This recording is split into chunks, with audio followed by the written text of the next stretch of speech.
Hello friends, NCERT standard 11th chapter number 2 जो अपना उसमें हमने यूनिट एंड मेजरमेंट के बारे में बात की है। तो ये जो यूनिट एंड मेजरमेंट है उसके अंदर हम लोगों ने डायमेंशनल एनालिसिस, डायमेंशनल फॉर्मूला पहले तो देखे। उस डायमेंशनल फॉर्मूला के बेस पे हमने डायमेंशनल एनालिसिस देखा, उसकी एक एप्लीकेशन देखी। वो एप्लीकेशन कौन सी थी? तो एप्लीकेशन थी डिड्यूसिंग और deriving the equation among the different physical quantities. मतलब कि कोई एक फिजिकल क्वांटिटी आपके पास है और ये फिजिकल क्वांटिटी और किसी अलग अलग फिजिकल क्वांटिटी पे डिपेंड करती है, बराबर है। तो इन सब के बीच का एक रिलेशन मुझे डिराइव करना था। ये किसके अंदर था? ये क्या था? एक एप्लीकेशन थी, फर्स्ट एप्लीकेशन। अब सेकंड जो एप्लीकेशन है वो एप्लीकेशन क्या है, ध्यान से देखो। सेकंड एप्लीकेशन के अंदर क्या है कि हमको कोई इक्वेशन दिया गया है, वो इक्वेशन डायमेंशनली करेक्ट है कि नहीं है वो हमें चेक करना है। क्या करना है? हमें जो इक्वेशन दिया गया है वो डायमेंशनली करेक्ट है कि नहीं है, वो हमें क्या करना है? चेक करना है। तो हम ये जो सेकंड एप्लीकेशन जो है उसकी ध्यान से देखना। सेकंड एप्लीकेशन क्या है? तो second application of dimensional analysis, check the validity of equation, check the validity of जितने भी इक्वेशंस है वो इक्वेशंस डायमेंशनली सही है कि गलत है। डायमेंशनल वो इक्वेशन डायमेंशनली सही है कि गलत है, वो हम किससे पता चलेंगे? तो हमको डायमेंशनल एनालिसिस यूज करना पड़ेगा। कैसे यूज करते हैं ध्यान से देखो। मैं फर्स्ट केस आपको बता रहा हूं, फर्स्ट केस उसमें बता रहा हूं। मतलब इसमें करना क्या है, आपको कोई भी इक्वेशन देंगे, उस इक्वेशन की एलएचएस जो है उसका आपको डायमेंशनल फॉर्मूला लिखना है। उस इक्वेशन की जो आरएचएस है उसका डायमेंशनल फॉर्मूला डिराइव करना है। अगर दोनों डायमेंशनल फॉर्मूला सेम आते हैं तो इक्वेशन वैलिड है, अगर दोनों डायमेंशनल फॉर्मूला सेम नहीं आते तो इक्वेशन वैलिड नहीं है। समझ में आ रहा है? तो यहाँ पे देखो, मुझे ऐसा दिया गया है कि F is equal to MAS by T. क्या दिया गया मुझे? F is equal to MAS by T. जब भी आपको ऐसा इक्वेशन आएगा आपको हर एक यहाँ पे लिखा जाएगा कि वह F is nothing but force, M is nothing but mass, A is nothing but acceleration, S is nothing but distance and T is nothing but time। ऐसा आपको दिया जाएगा। अब आपको ऐसा पूछा है कि क्या ये इक्वेशन जो दिया है वो डायमेंशनली करेक्ट है कि नहीं। ओके, हम देख लेते हैं कि ये इक्वेशन डायमेंशनली करेक्ट है कि नहीं है। कैसे देखेंगे? ध्यान से देखिए। यहाँ पे अपने को F इज इक्वल, तो हम यहाँ पे LHS लेंगे। क्या लेंगे हम यहाँ पे? LHS। LHS में कौन है? F मतलब कौन हुआ? फोर्स हुआ। F मतलब कौन हुआ? फोर्स। अब आपको पता है कि फोर्स इज इक्वल क्या होता है? आपको फोर्स का डायमेंशनल फॉर्मूला पता है। फोर्स इज इक्वल क्या होता है? मास इंटू एक्सेलरेशन होता है। हाँ, force is equal to mass into acceleration. तो मास मतलब क्या हुआ? केजी हुआ, और एक्सेलरेशन मतलब क्या हुआ? मीटर पर सेकेंड स्क्वायर हुआ। क्या हुआ? एक्सेलरेशन मतलब मीटर पर सेकेंड स्क्वायर। तो force is equal to mass into acceleration. तो मास क्या हुआ? केजी, और एक्सेलरेशन मतलब क्या हुआ? मीटर पर सेकेंड स्क्वायर। तो केजी इंटू मीटर पर सेकेंड स्क्वायर। तो बोलो इसका डायमेंशनल फॉर्मूला क्या आएगा? M1L1T-2 आएगा, बराबर है। तो ये क्या हो गया? LHS हो गया। अब आप इसमें ही क्या ले लो? RHS ले लो। क्या ले लो आप इसमें? RHS। बोलो RHS क्या होगा? तो RHS के लिए क्या है? MAS बाई टी है। अच्छा भाई, MAS बाई टी मतलब क्या हुआ? एक मेरे पास क्या हुआ? मास हुआ, दूसरा क्या हुआ? एक्सेलरेशन हुआ, इन मल्टीप्लीकेशन में डिस्टेंस हुआ, और डिवाइडेशन में क्या हुआ? टाइम हुआ, बराबर है। तो हमारे पास देखो, यहाँ पे हमारे पास देखो, मास मतलब क्या हुआ? केजी। मास मतलब क्या हुआ? केजी। एक्सेलरेशन मतलब क्या हुआ? मीटर पर सेकेंड स्क्वायर, बराबर है। डिस्टेंस मतलब क्या हुआ? टाइम। डिस्टेंस मतलब क्या हुआ? मीटर। और नीचे क्या है टाइम, टाइम मतलब क्या हुआ सेकेंड, तो यहाँ पे क्या हुआ केजी इंटू मीटर स्क्वायर पर सेकेंड क्यूब हुआ। यहाँ पे देखो केजी इंटू मीटर स्क्वायर पर सेकेंड क्यूब, तो उसका डायमेंशनल फॉर्मूला क्या आएगा m1l2t-3। तो बोलो यहाँ पे, बोलो एलएचएस क्या थी, एलएचएस क्या थी m1l1t-2 और आरएचएस मुझे क्या मिली, आरएचएस मुझे क्या मिली m1l2t-3। तो हियर हम देख सकते हैं कि LHS is not equal to RHS, LHS is not equal to RHS, so equation is dimensionally not valid, dimensionally equation valid नहीं है। बोलो समझ में आया? क्या किया मैंने, एलएचएस ले ली, ये सिंपल सा सम है, 2 मार्क में पूछा जाने वाला सिंपल सा सम। आपको कोई भी इक्वेशन दे देंगे, आपको उसकी हर एक फिजिकल क्वांटिटी के बारे में पता होना चाहिए, फिर आपको उसकी एलएचएस लेनी है, एलएचएस का यूनिट लिखना है, उसका डायमेंशनल फॉर्मूला लिखना है, फिर आपको उसकी आरएचएस लेनी है, उसका यूनिट लिखना है और उसका डायमेंशनल फॉर्मूला लिखना है, फिर एलएचएस एंड आरएचएस के डायमेंशनल फॉर्मूला को इक्वेट करना है। अगर वो है सेम तो इक्वेशन डायमेंशनली वैलिड है, अगर वो नहीं है सेम तो इक्वेशन डायमेंशनली वैलिड नहीं है। सिंपल, क्लियर हुआ माइंड में? चलो भाई हम दूसरा एक एग्जांपल लेते हैं। दूसरा एग्जांपल है P इज इक्वल टू, हम लेते हैं रो जी एच। क्या लेते हैं? P is equal to rho ji H, where P is nothing but pressure. P क्या है? प्रेशर है।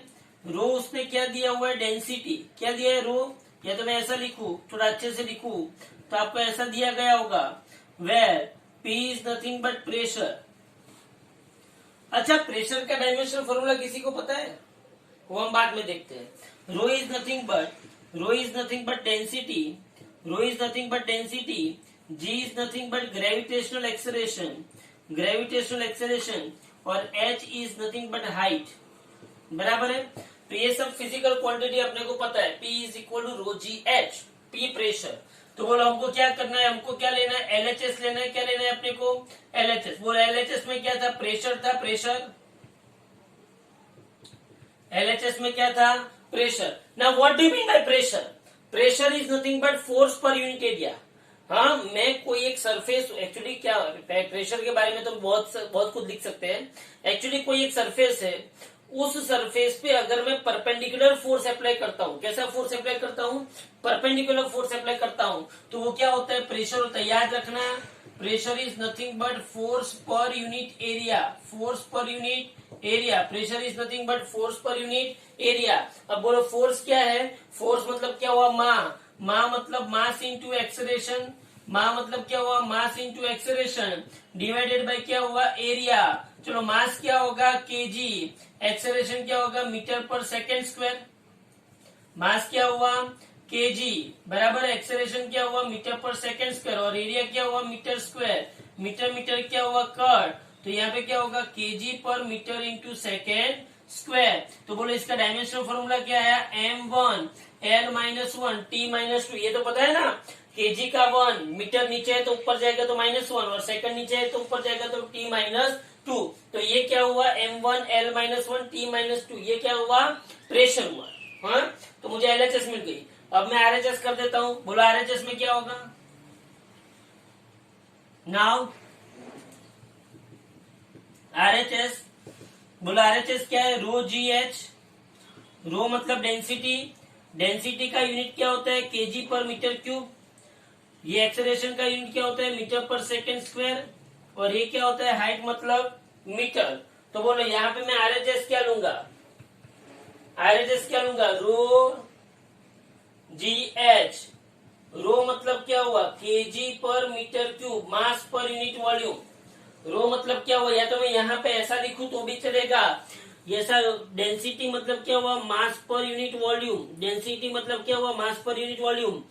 एक्सेलरेशन मतलब क्या हुआ? स्पीड पर टाइम। और ये तो हाइट है ही, ये तो क्या है? हाइट है ही। तो यहाँ पे मास पर यूनिट वॉल्यूम मतलब केजी पर मीटर क्यूब। ये जी क्या हुआ? मीटर पर सेकेंड स्क्वायर हुआ। जी क्या हुआ? मीटर पर सेकेंड स्क्वायर। और ये एच क्या हुआ? मीटर हुआ। तो मैं यहाँ पे क्या लिख सकता हूँ? ध्यान से देखो, बोलो ध्यान से। मैं यहाँ पे क्या लिख सकता हूँ? KG, KG, KG, metre square, metre cube, second square, metre cube second से मीटर स्क्वायर कट हो गए, तो यहाँ पे क्या हो गया, केजी पर मीटर इंटू सेकेंड स्क्वायर।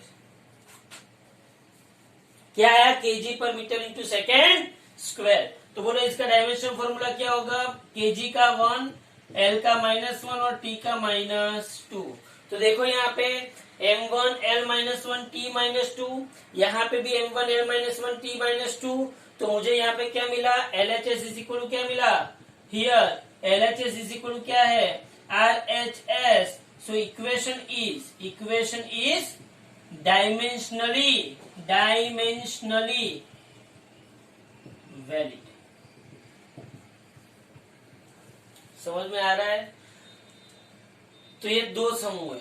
क्या किया मैंने, एक मैंने नॉट वैलिड वाला एग्जांपल आपको करवाया और एक मैंने कौन सा एग्जांपल करवाया, वैलिड वाला एग्जांपल करवाया। ध्यान से देख लो, नॉट वैलिड एंड वैलिड। आपको कुछ नहीं करना है, आपको जो भी इक्वेशन दिया हुआ है उस इक्वेशन की फिजिकल क्वांटिटीज पता होनी चाहिए। फिजिकल क्वांटिटीज का आपको क्या पता होना चाहिए, यूनिट पता होना चाहिए। सबका यूनिट पता है, हाँ भाई यूनिट पता है, और सबका डायमेंशनल फॉर्मूला पता होना चाहिए। फिर आप सिंपली मैंने यहाँ पे क्या किया आप समझ सकते हो। आपको मल्टीप्लीकेशन है तो यहाँ पे मल्टीप्लीकेशन, डिवीजन है तो डिवीजन, और कुछ करना नहीं है। समझ में आ रहा है। चलो, तो ये दो सम हुए, एक में क्या है नॉट वैलिड और दूसरे में क्या है वैलिड। उसके बाद देखते हैं, ध्यान से देखो। चलो उसके बाद देखो, मैं ऐसे आपको 4-5 सम करवाता हूं तो उसमें आपको प्रैक्टिस हो जाएगी। ध्यान से देखो, थर्ड सम देखो। थर्ड में मुझे ऐसा बोला कि S is equal to V0t plus half ET square. आप लोगों को शायद ये इक्वेशन, शायद ये इक्वेशन आप लोगों को पता होगा। ये S क्या है, डिस्टेंस है। क्या है S, डिस्टेंस। V क्या है, इनिशियल स्पीड है। क्या है V, इनिशियल स्पीड है। T क्या है, टाइम है। A क्या है, एक्सेलरेशन है। और यहां पे T क्या है, टाइम। अब बहुत ध्यान से समझना, ये जब इक्वेशन आता है और आपको ऐसा पूछते कि ये इक्वेशन डायमेंशनली करेक्ट है कि नहीं है, तब एक बात मैं आपको समझाना चाहता हूं। आपको पहले तो आपको 9th स्टैंडर्ड में आप लोगों ने जब काइनेमेटिक्स पढ़ा था उसके अंदर आपने 3 इक्वेशन पढ़े थे। एक इक्वेशन क्या था, v is equal to u plus a t. दूसरा इक्वेशन क्या था, v square minus q square is equal to s. और तीसरा इक्वेशन था आपके पास s is equal to u t plus half a t square. ये जो s is equal to u t plus half a t square है, आपको ये इक्वेशन उसके जैसा ही लग रहा है। वहां पे जो u है, वो यहाँ पे क्या है, v0 है। पहली नजर से देखोगे तो आपको दोनों इक्वेशन सेम लगेंगे, लेकिन दूसरी नजर से देखोगे तब पता चलेगा कि यहाँ पे a इंटू टी स्क्वायर है। a into T square, a के ऊपर स्क्वायर नहीं है, जबकि यहाँ पे ए टी को इन ब्रैकेट और स्क्वायर। समझ में आ रहा है। मतलब ये हुआ कि अगर आपके पास 9th का नॉलेज है तो आपको पता चल गया कि भाई ये इक्वेशन डायमेंशनली वैलिड नहीं है। लेकिन आपको इस इक्वेशन को प्रूफ करना पड़ेगा कि डायमेंशनली वैलिड क्यों नहीं है।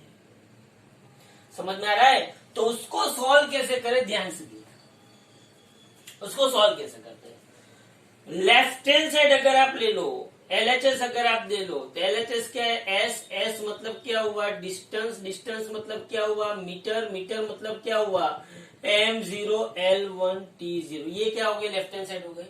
फिर से बोल रहा हूँ, LHS अगर आपने ले ली तो LHS क्या है, S है। S मतलब क्या हुआ, डिस्टेंस मतलब क्या हुआ, मीटर मतलब क्या हुआ, m0 l1 t0। ये आपकी LHS होगी। अब RHS में क्या है, ध्यान से देख।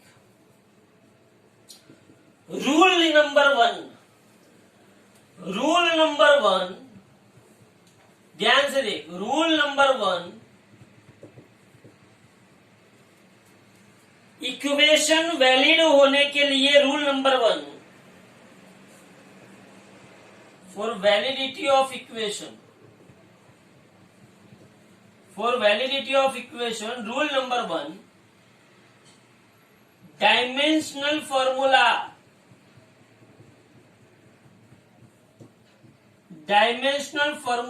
of LHS and RHS must be same. मतलब जो डायमेंशनल फॉर्मूला LHS की है वही डायमेंशनल फॉर्मूला अगर RHS की है तभी जाके वो इक्वेशन क्या होगा, वैलिड होगा. ये रूल नंबर 1. बहुत बढ़िया, बहुत मजा आया. अब रूल नंबर 2 सुन ध्यान से. अगर इक्वेशन में ऐसा है, आगे हमने जो इक्वेशन देखा ना, 2 इक्वेशन, एक में क्या था, P is equal to rho ji h था, और दूसरे में क्या था, F is equal to MAS/T था. ऐसा कोई फॉर्मेशन नहीं था, समझा. तो मैं क्या कहना चाहता हूं कि अगर इक्वेशन के अंदर 2 या तो 2 से ज्यादा टर्म्स, यहां पे ये एक टर्म है V0t, और यहाँ पे एक दूसरी टर्म क्या है, 1/2 AT होल स्क्वायर, मतलब ये 2 टर्म हुई.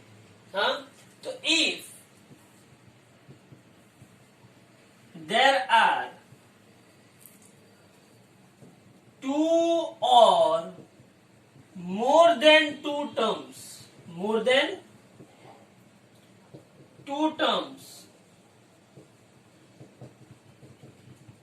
in RHS और LHS, ऐसा जरूरी नहीं है कि RHS में हो, इन RHS और LHS there are 2 or more than 2 terms, तो क्या होगा. तो पहले आपको LHS और RHS को कंपेयर करने की कोई जरूरत नहीं है. ये जो फर्स्ट स्टेप है ना, वो पहले नहीं करना है. याद रखना, जब आपके इक्वेशन में 2 और मोर देन 2 टर्म्स हो तो आपको पहले LHS RHS कंपेयर करने की जरूरत नहीं है. पहले क्या करना है, इफ देयर आर 2 और more than 2 terms in RHS or LHS, then and if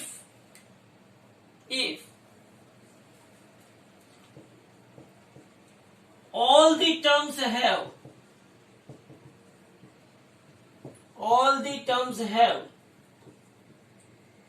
same dimensional या तो same dimensions, all the terms have same dimensions, then and then go to the step 1. मतलब अगर ये दोनों टर्म का dimension same आता है तभी आप स्टेप 1 पे जाओ. अगर नहीं आता है, इफ नॉट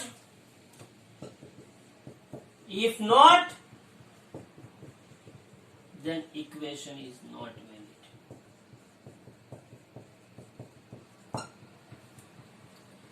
ये मैंने घर के बनाए हुए रूल्स है, समझना ध्यान से. ये जो मैं ऑब्जर्व कर रहा हूं, जो न्यूमेरिकल सॉल्व कर रहा हूं, वो न्यूमेरिकल सॉल्व करने के लिए मैंने बनाए हुए हैं. ध्यान से देख. तो इस राइट हैंड साइड देख, ये V0t है, ये 1/2 AT² है. पहली बात ध्यान से देख, यहां पे प्लस साइन है. प्लस साइन मतलब ये टर्म और ये टर्म की क्वांटिटी डायमेंशन सेम होना चाहिए. बोलो इसका डायमेंशन क्या है, V0t. V0 मतलब स्पीड, तो ये स्पीड इंटू क्या हुआ, टाइम हुआ. अच्छा भाई, स्पीड मतलब मीटर पर सेकंड और टाइम मतलब सेकंड कट, तो ये क्या बचा, मीटर बचा. ये मीटर आया तो ये भी कंपलसरी मीटर आना चाहिए. अगर ये मीटर नहीं आता है तो ये इक्वेशन वैलिड नहीं है. अच्छा, तो इसको देख, इसमें एक और बात, there is no any importance of this numbers. Values का कोई इंपॉर्टेंस नहीं है डायमेंशनल एनालिसिस में. अच्छा, तो ये AT², A मतलब एक्सेलरेशन इंटू T मतलब टाइम, और उसका क्या हुआ स्क्वायर. एक्सेलरेशन मतलब metre per second square into second का स्क्वायर, सेकंड सेकंड कट तो मीटर पर सेकंड का स्क्वायर, इसका मतलब क्या हुआ, मीटर स्क्वायर पर सेकंड स्क्वायर हुआ। फिर से समझाऊं, 1/2 का कोई इंपॉर्टेंस नहीं है। a into t whole square, a मतलब एक्सेलरेशन, टी मतलब टाइम। एक्सेलरेशन मतलब metre per second square, acceleration मतलब मीटर पर सेकंड स्क्वायर, और टाइम मतलब क्या हुआ, सेकंड, सेकंड सेकंड क्या हुआ, कट, तो मीटर पर सेकंड का स्क्वायर, तो मीटर स्क्वायर पर सेकंड स्क्वायर। क्या ये दोनों टर्म की डायमेंशन सेम हुई? क्या दोनों टर्म की डायमेंशन सेम हुई? नहीं हुई। इसकी मीटर है और इसकी मीटर स्क्वायर पर सेकंड स्क्वायर, मीटर स्क्वायर पर सेकंड स्क्वायर है, मतलब कि ये इक्वेशन वैलिड नहीं है। समझ में आ रहा है? ये कब करना है, जब आपको मोर देन, या तो 2 और मोर देन 2 टर्म्स आपको दी है, तब आपको ये लॉजिक है सिंपल, कि सीधी सी बात है, 2 टर्म जो होती है, 2 टर्म, 3 टर्म, 4 टर्म, जितने भी टर्म हो, उन सब के बीच में या तो प्लस हो या तो माइनस हो। क्या हो, देखो, और एक और पॉइंट लिखता हूं, if equation is valid then